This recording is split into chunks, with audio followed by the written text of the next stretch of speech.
ഇന്ന് രാവിലെ പെയ്ത മഴയിൽ തമ്പാനൊരു വെള്ളക്കെട്ടാണ് ഈ കാണുന്നത്. കംപ്ലീറ്റ് വെള്ളത്തിനടിയിലായി കിടക്കുകയാണ്.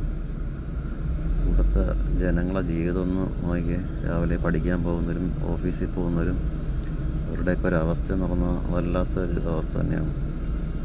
കണ്ടോ, ഈ ആട്ടോയിലെ അകത്ത് വരെ വെള്ളം കയറുന്ന രീതിയിലാണ് വെള്ളക്കെട്ടെന്ന് പറയുന്നത്. ചെറിയൊരു മഴ പെയ്താൽ പോലും ഇത്രയും വലിയ രീതിയിലാണ് ഇവിടുത്തെ വെള്ളക്കെട്ടുകൾ ഉണ്ടാകുന്നത്. ഡ്രെയിനേജ് സംവിധാനം ഇപ്പോഴും ഇവിടെയൊന്നും ക്ലിയർ ആയിട്ടില്ല. കോടികളാണ് അതിനു വേണ്ടി മുടക്കുന്നത്. പക്ഷേ എന്ത് ചെയ്യാൻ പറ്റും? എപ്പോഴും മഴ പെയ്ത് കഴിഞ്ഞാലും ഇവിടുത്തെ അവസ്ഥ എന്ന് പറയുന്നത് ഇതുപോലെയാണ്. കണ്ടോ, ഓരോരുത്തരുടെ അവസ്ഥകൾ കണ്ടോ, കംപ്ലീറ്റ് വെള്ളത്തിൽ മുങ്ങിക്കിടക്കുകയാണ്. ഇതിനൊക്കെ ഇനി എന്നാണോ എന്തോ ഒരു പരിഹാരം ഉണ്ടാകുന്നത്? ഒരു രക്ഷയില്ല. വലിയൊരു മഴ പെയ്ത് കഴിഞ്ഞുള്ള അവസ്ഥ പറയാൻ വേണ്ട. ആ തരത്തിലാണ് വെള്ളക്കെട്ടെന്ന് പറയുന്നത്.